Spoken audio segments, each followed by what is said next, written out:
Tonight on Cronkite News, the latest numbers are out on southern border encounters. Are they up or down from May?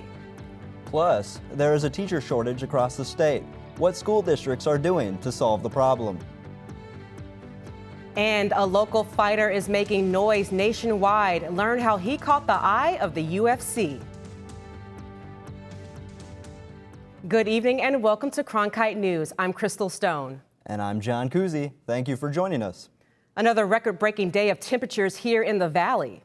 Alexandria Cullen joins us from the Weather Center to tell us more about this heat that is sticking around.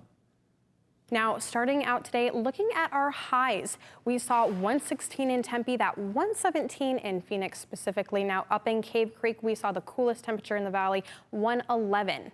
With those extremely high temperatures come the excessive heat warning. Anywhere within half the state here that is bright pink, we're seeing that excessive heat warning. Now, this is nothing new for the state, as we've seen 21 consecutive days of over 110-degree weather. It actually broke the record from 1974 of 18 consecutive days. But with that excessive heat warning come extreme heat dangers. Heat exhaustion here comes with the symptoms of faint or dizziness versus heat stroke, well, we'll see that throbbing headache. Now, with the excessive sweating on the heat exhaustion side versus no sweating with the heat stroke, cool pill, clammy skin versus that red hot, dry skin, even nausea and vomiting with both.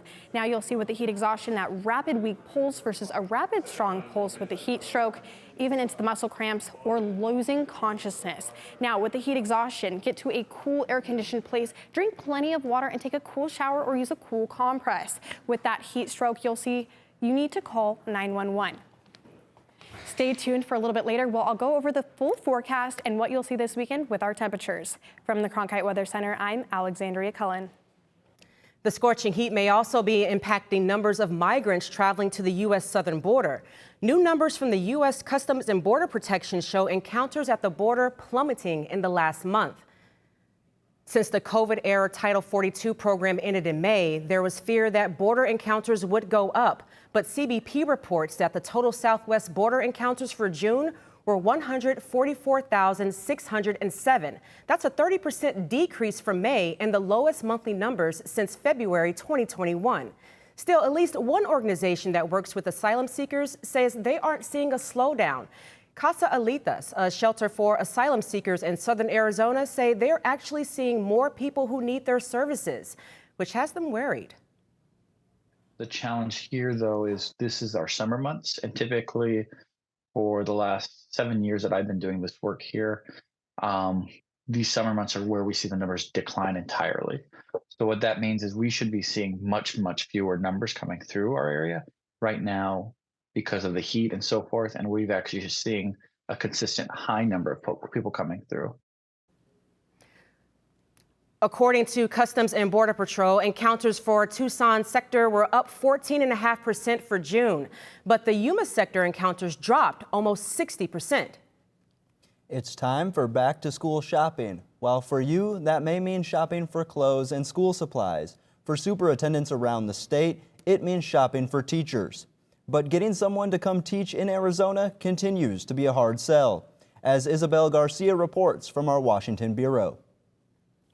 From tiny houses to alternative teacher certification programs to hiring teachers from overseas, school districts around Arizona are scrambling for ways to attract teachers to a state that offers some of the lowest salaries in the nation. In 2017, the Arizona School Personnel Administrators Association said there were 1,328 teacher vacancies in the state. That had more than doubled by January 2023 to over 2,800. Arizona Schools Superintendent Tom Horn says a lack of administrative support and low salaries are two of the biggest reasons for the ongoing shortage.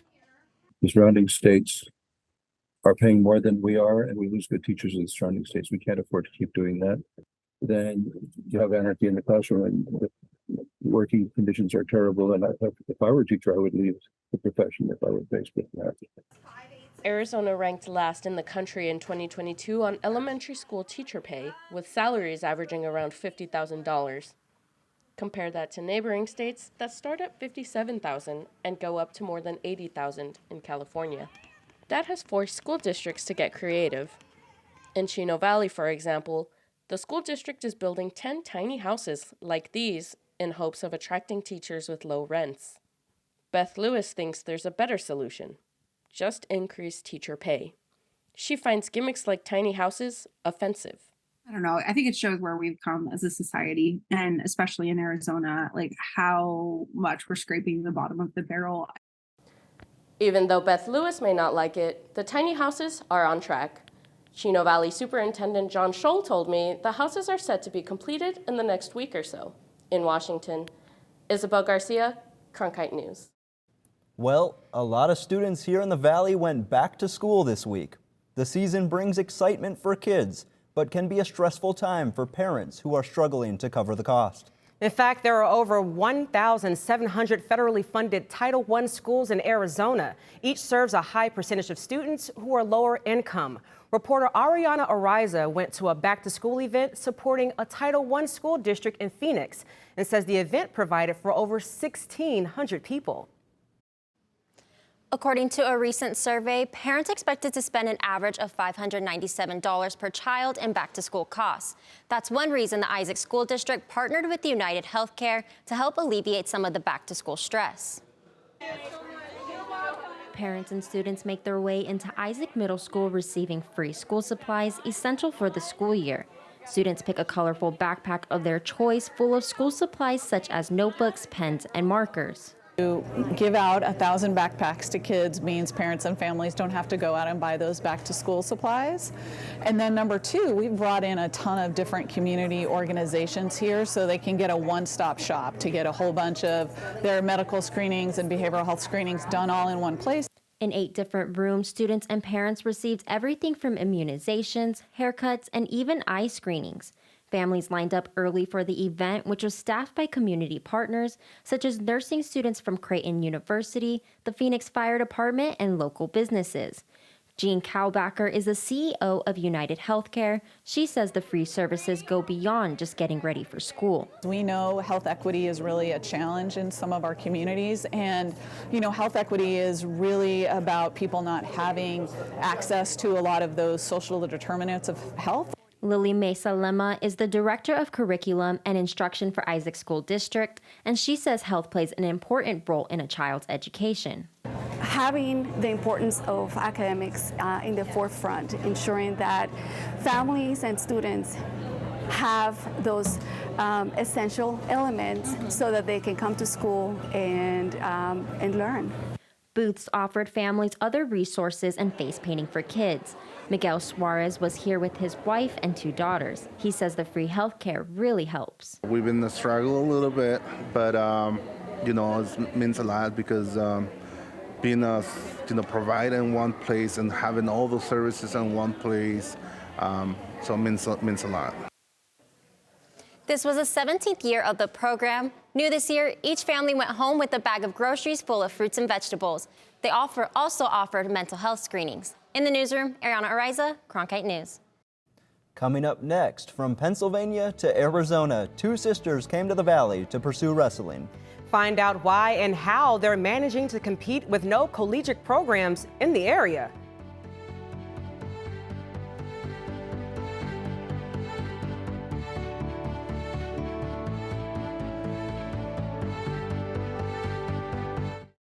Cronkite News provides students at ASU's Walter Cronkite School of Journalism with the opportunity to gain real-world experience in the newsroom. At Cronkite News, our students produce professional content for audiences by taking on all roles, whether they be reporting, anchoring, producing, or studio production. Each department gives students first-hand professional newsroom experience. For more information, visit cronkitenews.azpbs.org. Here at the Walter Cronkite School, students produce award-winning content that focuses on health disparities in underserved communities and how to turn things around. In Cronkite News and Cronkite Noticias, students cover stories that affect people of color, the LGBTQ+ community, people with disabilities, and others across the Southwest. We highlight big problems that are often overlooked in communities that are underserved. Those stories not only inform and educate people about the challenges, but we work hard to highlight potential solutions. In the Cronkite Agency, students work to connect with community members through social media campaigns in English and Spanish. Being a Hispanic myself, it's nice to be able to give back to my own community.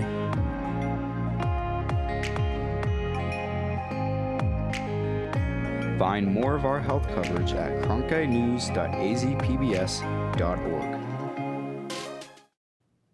The MMA world is one that requires discipline and hard work in order to succeed. And right here in Arizona, you'll find an abundance of talented, hardworking mixed martial artists. Cronkite News reporter Enrique Rupert has more on one Maniac who recently signed with the biggest fighting promotion in the world, the UFC.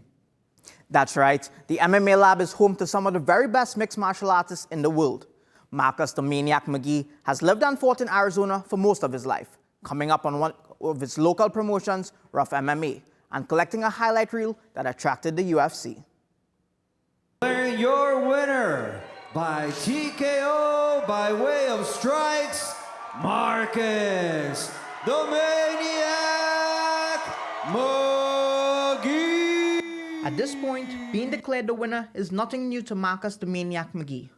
He has also built a solid reputation for himself, as in 8 fights, he's won 7 of them, all coming by way of knockout or submission. The Maniac started his professional career here in Arizona in Rough MMA and made an immediate impact, which has led to huge expectations. Strong! Oh, body, head! Rafael Montini covering up! Get him out of there! Get him out of there! Is over! We've seen in the rough cage that he's got all the talent in the world, all the tenacity in the world. He's never not shown up like a professional. This is what Marcus McGhee does. So I see him bringing a strap back here to Arizona. Rough MMA gave the Maniac the platform to execute his skills and gain a fan base, something that the promotion is proud of. We look at ourselves as the stepping stone. Like, just in that same case as Marcus, like, he needed a place to come and exhibit his skills.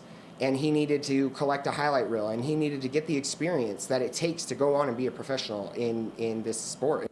And in April of this year, Marcus made his UFC debut on 3 days' notice, even earning a $50,000 performance bonus. And in the lead up to that fight, he felt all the emotions. It was excited, and I felt good about it, and it was also like scared and worried and wondering if I was ready for that big of a step, on 3 days' notice. But it was all good. It was all good feelings to have. It is not very common for someone aged 32 to make their UFC debut. However, the people closest to Marcus always believed in him and knew that he was capable of always competing on the highest level. I 100% believed in him making it to the UFC. My husband and I grew up together. We met at 15, and so anything he's ever tried, he's put his whole heart and passion into it, and I knew it was just a matter of time. And not only did his wife believe that he would make it to the UFC, but McGhee believed in himself, and his coaches and teammates at the MMA Lab followed suit. Now that he's there, it's about continuing to learn from those around him in order to reach his ultimate goals. I don't care if you're 21, 18, or if you're 47. If there's information you have and you're willing to give it to me, I'm willing to accept it and be a sponge. I mean, if you're not trying to be a champion, then what are you doing, right? That's the end goal. And with McGhee's hard work and dedication, the future is promising. The Maniac's next fight is on August 12th when he takes on JP Buys in Las Vegas. In the newsroom, Enrique Rupert for Cronkite News. The FIFA Women's World Cup started today, and ASU's Gabi Rennie made her debut in the first match of the tournament between New Zealand and Norway. The first match of this World Cup was historic as the New Zealand women's team upset Norway 1-0 in its first ever World Cup win. Rennie, just the second ASU soccer player to ever make a World Cup roster, came on in the 94th minute. New Zealand will play next on Monday versus the Philippines. Women's wrestling is considered an emerging sport at the collegiate level. While schools like the University of Iowa have helped with advancing the sport, there are only 2 sponsored programs at the Division I level. Cronkite reporter Ashley Madrigal reports that with few programs nationwide, it makes it hard for top athletes to pursue their passion.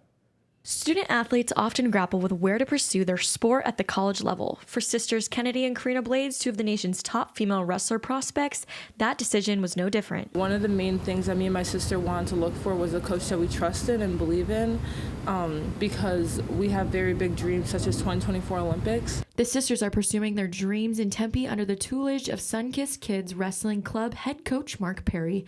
The Blades are just students at ASU, as the Sun Devils don't have an NCAA women's team. So far, the first term has gone really well.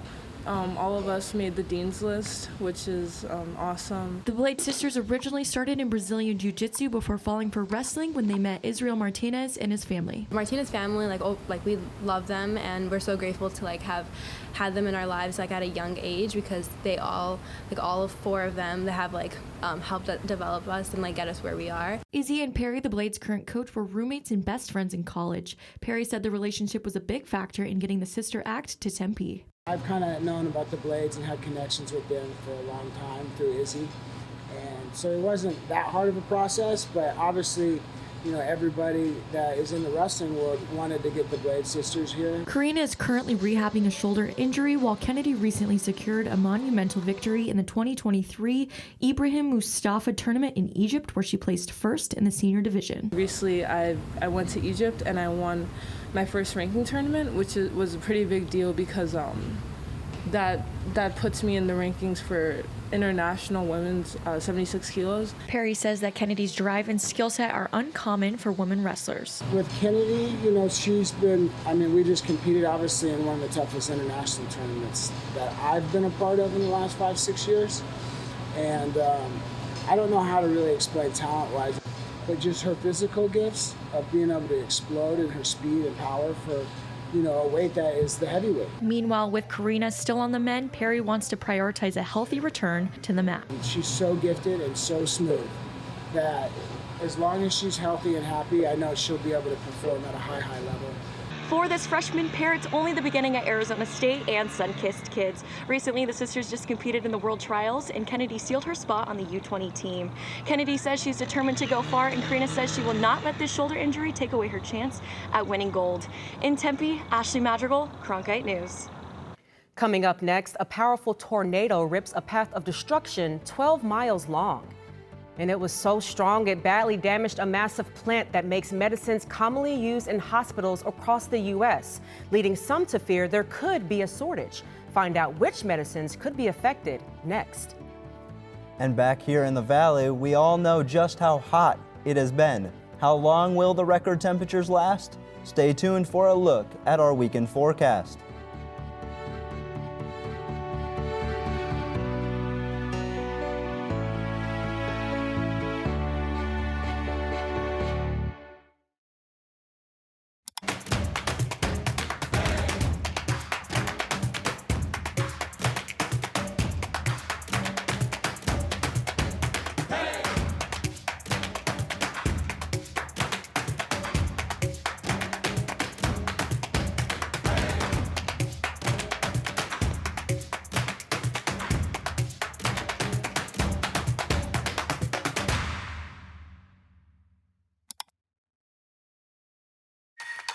My heart is racing right now. Fasten your seatbelt. You're uncovering the truth. These are consequential things. Yeah. Oh, look at everybody. I feel the presence of all these people. I've got history. No. I wish my mom could be here to see this. Amazing. It's like the most vital stuff, right? Tuesdays on Arizona PBS. ASU's one and only student-run radio station, Blaze Radio, provides students with opportunities to cover a variety of topics. From music, this is Sun City Garage, to sports coverage. Against the Brewers in his last outing, he went to news. The bill also gives parents the ability to sue. And entertainment updates. Blaze Radio offers a fun environment to gain valuable broadcast experience. To find out more, visit blazeradioonline.com. People in North Carolina are cleaning up today after a powerful EF3 tornado ripped through the area yesterday. Officials say it was so strong, winds reached up to 150 miles per hour. And when you look at the damage left behind, you can really see just how strong that tornado was. It destroyed a 12-mile path in central North Carolina, eating up homes and businesses. The tornado also damaged a Pfizer manufacturing plant, throwing medicine across the area. Pfizer is still assessing the damage, but there are worries that all the damage could cause a drug shortage. This particular plant manufactured things such as anesthesia and pain blockers. Meanwhile, it's been so hot in the West that farmers are having to deal with sunburned crops. The recent triple digits have actually burned apples growing in Las Vegas, which makes the fruit turn brown and mushy. The burned portions of the apple trees will have to be pruned, which means farmers can expect a lower yield when it comes to time to harvest. Las Vegas temperatures will be hovering around 115 degrees over the next few days. Back here in the valley, it's just as hot. So is there any relief in sight? Alexandria Cullen joins us now from the Weather Center with some answers. As we take a look at our Thursday evening planner, it's currently around 7 p.m. here, 114 degrees. As we head a little bit later into the evening, by 10 p.m. we'll actually see quite a bit of a drop, only 106. Now, if you're looking to go outside or spend any time outdoors this evening, 10 p.m. would be the time to do it for our night owls out there. As we head into our futurecast looking at Friday morning on your way to work, we're going to see some cloud coverage there near Phoenix and near Casa Grande. Now, that cloud coverage is going to lead to some rain, even heavy rain near Tucson. So it's a late start to the monsoon. As we look at our low temperatures on Friday, we're seeing 55 near the Grand Canyon, 93 in Phoenix. This is the 11th consecutive day of 90 or above degree weather in Phoenix for the low, and 84 near Tucson. These high temperatures, however, we're seeing 95 near the Grand Canyon, 118 in Phoenix, and 111 in Tucson. Everything here within this purple range is going to range anywhere from 100 to 120 degrees. Extremely hot. Please stay safe. As we look at those high temperatures, we typically see a high UV index. Tomorrow, Friday, going to be 9, very high. It only takes 15 to 25 minutes to see any type of burn on your skin. So bring a hat, wear that sunscreen, sunglasses, and find shade. Please stay hydrated as well. Now, starting out at that 8-day forecast, we're seeing 118 on Friday with some scattered clouds. Saturday and Sunday, actually full cloud coverage, 115 and 113 respectively, even possibly seeing a 20% chance there of some rain on Sunday. But as we head into the remainder of the week there, Monday and Tuesday, we're seeing cloud coverage as well, that 20% chance of rain and precipitation. And Wednesday, Thursday, Friday, we're seeing that scattered cloud coverage, even a drop in temperature from that 118 we're seeing tomorrow. From the Cronkite Weather Center, I'm Alexandria Cullen.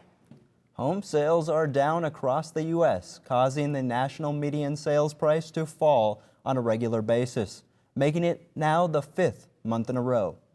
In June, home sales slowed to its lowest pace since the beginning of the year, with a near historic low number of homes up for sale. The rising mortgage rates and limited amount of homes on the market kept many potential home buyers on the sidelines. Only about a third of homes on the market sold for more than their listing price, but overall sales dropped almost 19% compared with June of last year. Coming up next, a battle between a human and a machine. A shooting coach from the NBA takes on a free throw robot. Find out who wins the basketball battle next.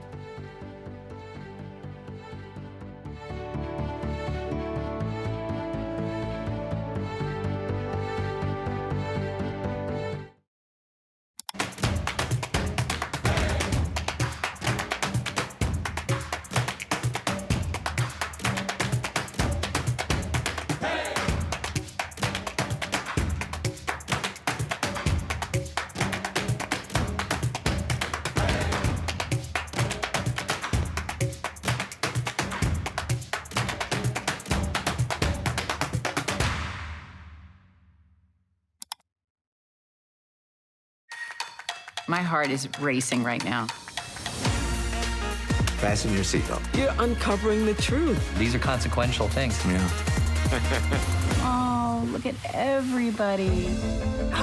I feel the presence of all these people. I've got history. I wish my ma could be here to see this. Amazing. It's like the most vital stuff, right? Tuesdays on Arizona PBS. ASU's one and only student-run radio station, Blaze Radio, provides students with opportunities to cover a variety of topics. From music, This is Sun City Garage. to sports coverage, Against the Brewers in his last outing, he went to news, The bill also gives parents the ability to sue. and entertainment updates. Blaze Radio offers a fun environment to gain valuable broadcast experience. To find out more, visit blazeradioonline.com. It seems like AI is taking over just about everything these days, and now you can add basketball to the list. That's right. Engineers have built a robot that's powered by AI, and it's perfect at sinking free throws. The robot's name is Q6, and as you can see, Q is pretty good. Q actually holds the Guinness World Record for hitting more than 2,000 free throws in a row. But the bot just took on a human in Japan. Q went head-to-head with a shooting coach from the NBA, and it turns out the bot needs a little more practice because the free throw comp was called a tie. That's it for Cronkite News. Thank you for joining us. And to see top Arizona stories anytime, log on to cronkitenews.azpbs.org.